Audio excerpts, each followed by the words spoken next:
তো আল্লাহ গল্প কেন বললেন কোরআনে, এবং শ্রেষ্ঠ গল্প করে আল্লাহ তাআলা স্টেটমেন্ট দিলেন আহসানুল কসাস, সবচেয়ে শ্রেষ্ঠ গল্প ইউসুফের গল্প। কারণ কি?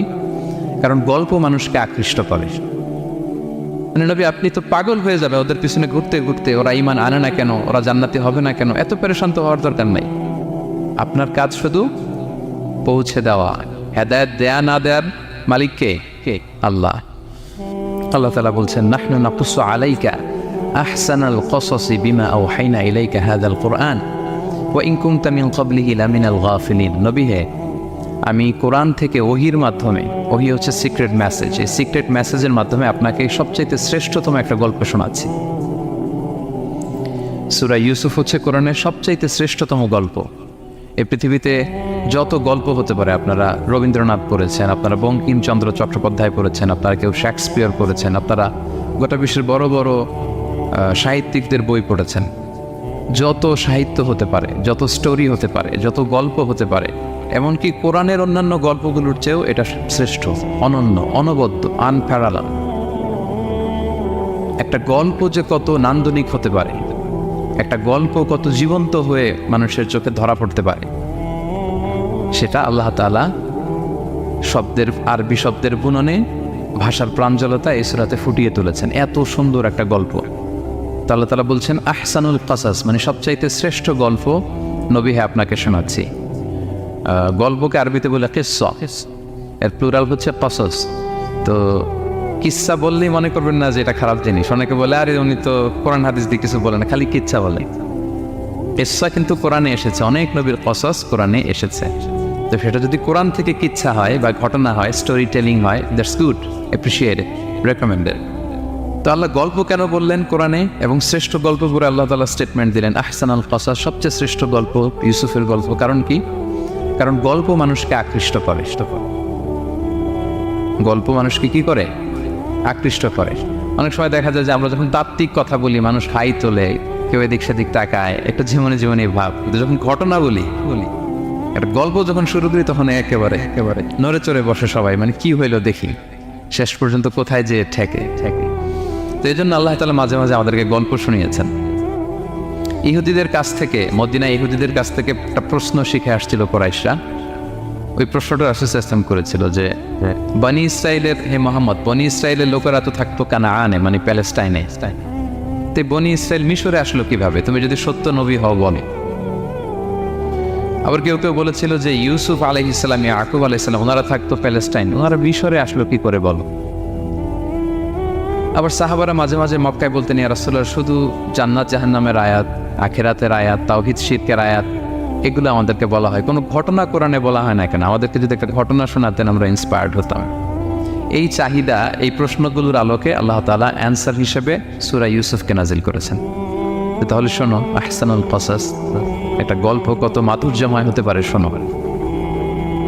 এবং এর মধ্যে দিয়ে আল্লাহ তাআলা বলেছেন বনি ইসরাইল কিভাবে প্যালেস্টাইন থেকে ইজিপ্টে মাইগ্রেট করলেন।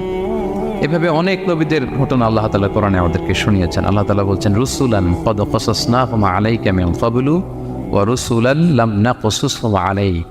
অনেক নবীর ঘটনা হে নবী আপনাকে আমি শুনিয়েছি, আবার অনেক নবীর ঘটনা আমি শোনাইনি। তো যেগুলো আমি শুনিয়েছি এগুলো আবার আপনি আপনার উম্মতদেরকে শোনান। ফাকসুসিল কসাসা লাআল্লাহুম ইয়াতাফাক্কারুন। আপনি এই কিচ্ছাগুলো, ঘটনাগুলো আপনার উম্মতকে শোনান, যাতে করে তারা চিন্তাশীল হতে পারে। তাহলে এটা হচ্ছে ইন্ট্রোডাক্টরি ডিসকাশন, প্রাথমিক কথা, যে গল্প মানুষকে আকৃষ্ট করতে পারে, এজন্য গল্প মানুষের মনে দাগ কাটে, এবং একটা গল্প কত পাওয়ারফুল হতে পারে, নান্দনিক হতে পারে, এটা এই সূরার মধ্য দিয়ে আল্লাহ তাআলা আমাদেরকে বুঝিয়েছেন। আমরা কিন্তু প্রায় মহামানবদের গল্প শোনাই, সফল মানুষদের গল্প শোনাই। মিডিয়াতে মাঝে মাঝে দেখবেন যে কিছু প্রোগ্রাম করে যে সফল মানুষদের গল্প। তো গল্পগুলো কেন বলে? তাদের সফলতার গল্প শুনলে নিজেরও সফল হতে মনে চায়, মানুষ মোটিভেটেড হয় সফল মানুষের স্টোরি শুনলে। এখানে আপনারা অনেক ব্যবসায়ী আছেন, জীবনের শুরুটা ছিল অনেক কষ্টের, তাই না? একটা সময় পাড়ি দিয়ে এখন very big business magnate in Kuala Lumpur, মাশাআল্লাহ, অনেক বড় ব্যবসায়ী। তা আপনার হিস্ট্রিটা যদি আমাদের সাথে শেয়ার করেন, গল্পটা যদি বলেন, তখন আমরা অনুপ্রাণিত হব। এই জন্য আল্লাহ তাআলা কোরআনে আমাদেরকে গল্প শোনান। তো এই সূরা থেকে আমরা কি কি শিখি? প্রথম যে লেসনটা আমরা শিখি সেটা হচ্ছে, যেহেতু আমি একেবারে ক্রিম লেসনগুলো আপনাদের সামনে আনবো, পুরো সূরাটা কভার করা তো সম্ভব হবে না, প্রথম লেসন হচ্ছে সূরাত ইউসুফ থেকে যে স্বপ্ন কারোর সাথে শেয়ার করতে নেই। স্বপ্ন যেটা মানুষ ঘুমিয়ে ঘুমিয়ে দেখে এটাও স্বপ্ন, আবার আরেকটা আছে যেটা মানুষকে ঘুমাতে দেয় না, ওইটাও স্বপ্ন।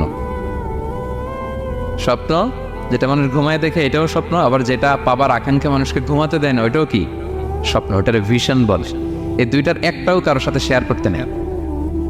ঘুমের স্বপ্নও শেয়ার করবেন না, আর আপনার যে লং ভিশন ওইটাও শেয়ার করবেন না কারোর সাথে।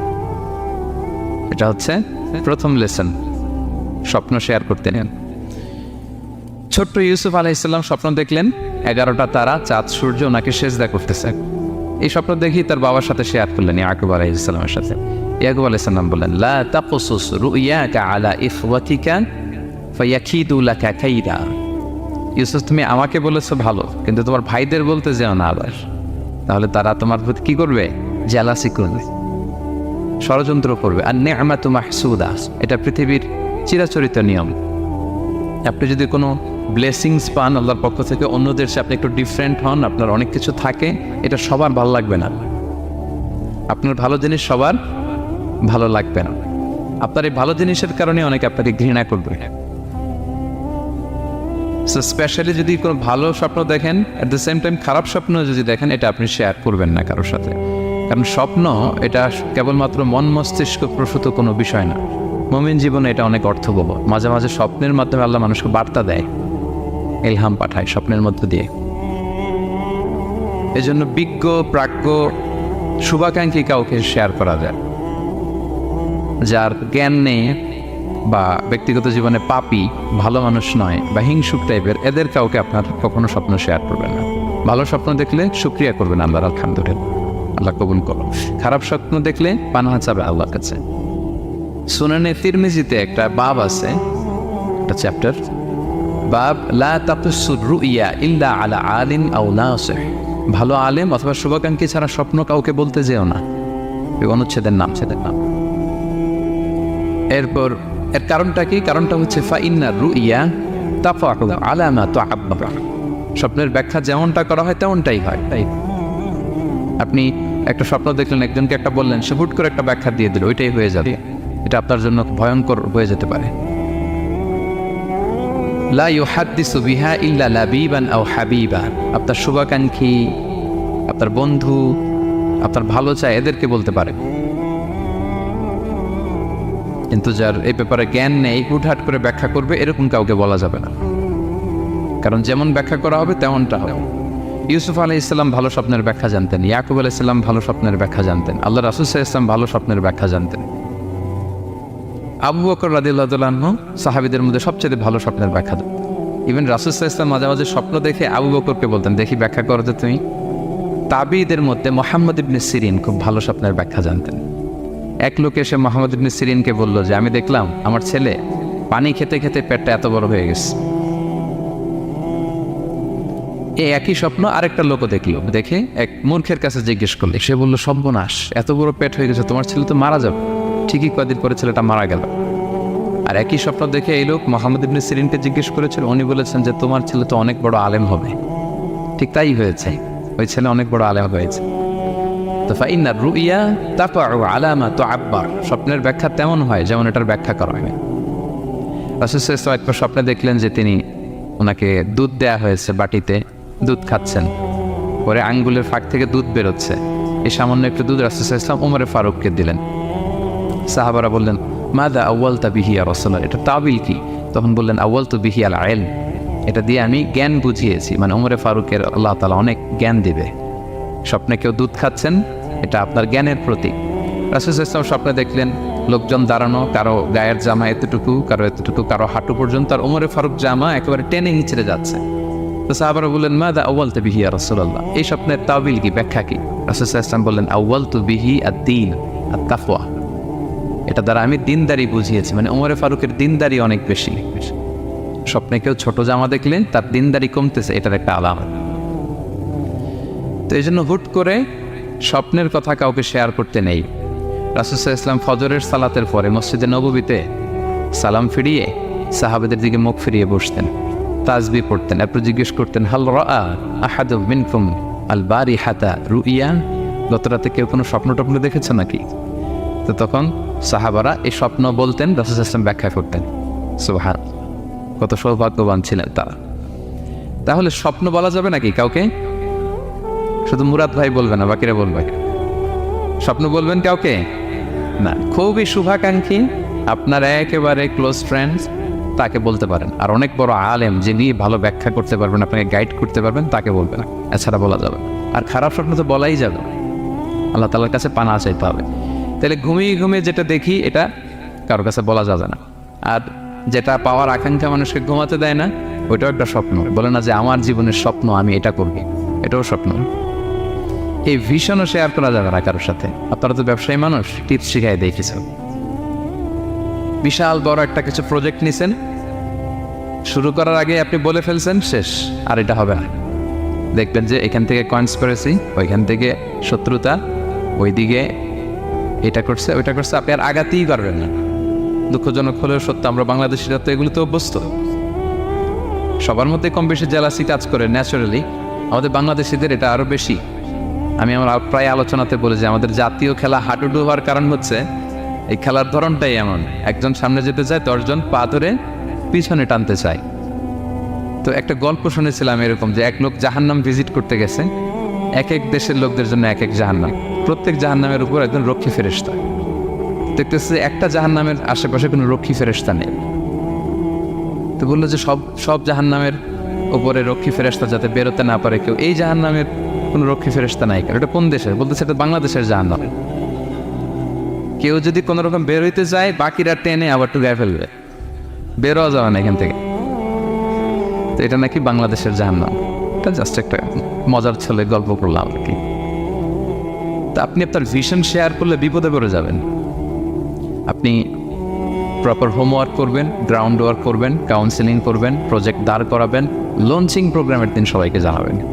সব রেডি, এবার আরও কেউ কিছু করতে পারবেন, এটা দাঁড়াই গেছে, সব রেডি। লঞ্চিং জাস্ট একটা ফর্মালিটিস, তারপরে আমার কাজ শুরু হবে। কিন্তু আপনি আগেই যদি সবাইকে জানায় ফেলেন, হবে? এটা হবে না। এটা হচ্ছে 1 নম্বর লেসন, স্বপ্ন শেয়ার করতে নেন। এই লেসনটাকে ক্লিয়ার? প্রিয় ভাই এবং বোনেরা, আচ্ছা মুভিং অন, 2 নম্বরে চলে যাই। সূরা ইউসুফের 2 নম্বর লেসন হচ্ছে চরিত্র হচ্ছে মানব জীবনের সবচেয়ে দামি সম্পদ, আপনার ক্যারেক্টার।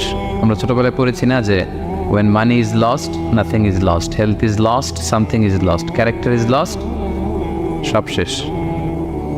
এটা অনেক দামি সম্পদ। সো এই মোরাল স্ট্যান্ডার্ড বা আপনার এথিক্স, এটাতে কোনো কম্প্রোমাইজ করা যাবে না। চরিত্র শেষ তো সব শেষ। বিশেষ করে যুবক ভাইয়েরা, আপনারা অনেক যুবক আছেন এখানে দেখতে পাচ্ছি। এই চারিত্রিক উন্নত চরিত্র, এটা আল্লাহ তাআলার কাছে অত্যন্ত প্রিয়। এবং যারা চরিত্র হেফাজত করতে চায়, যে যুবক, আল্লাহ তাআলা তাদেরকে সাহায্য করা নিজের জন্য অবধারিত করেছেন, তাকে হেল্প করা, যে নিজের চরিত্র বাঁচাতে চায়। রাসূল সাল্লাল্লাহু আলাইহি ওয়াসাল্লাম বলেছেন, সালাসাতুন হাক্কুন আলাল্লাহি আউনুহুম, 3 শ্রেণীর ব্যক্তিকে সাহায্য করা আল্লাহ নিজের উপর আবশ্যক করেছেন।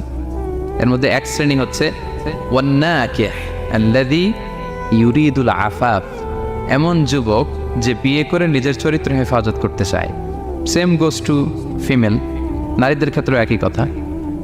প্রত্যেকের ক্ষেত্রে, যুবক যুবতী প্রত্যেকের জন্যই তার চরিত্রটা তার জীবনের সবচাইতে দামি সম্পদ। এবং এটা হেফাজতের একমাত্র মাধ্যম হচ্ছে বিয়ে। বিয়ে হচ্ছে আমাদের চরিত্র হেফাজতের রক্ষা কবচ।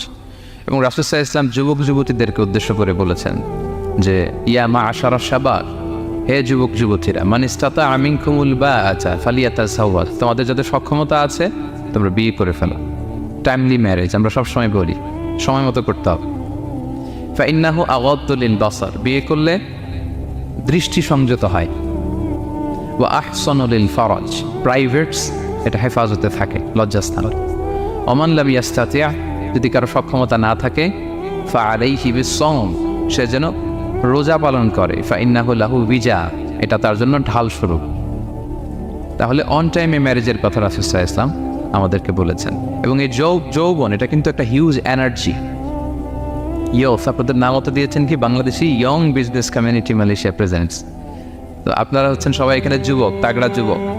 এই যৌবন 5টা প্রশ্নের উত্তর না দিয়ে কিয়ামতের ময়দানে মানুষ পা নাড়াতে পারবে না। এর মধ্যে একটা প্রশ্ন হচ্ছে, তোমার জীবনের যে মাহেন্দ্রক্ষণ যৌবন, এটা তুমি কিভাবে কাজে লাগিয়েছো?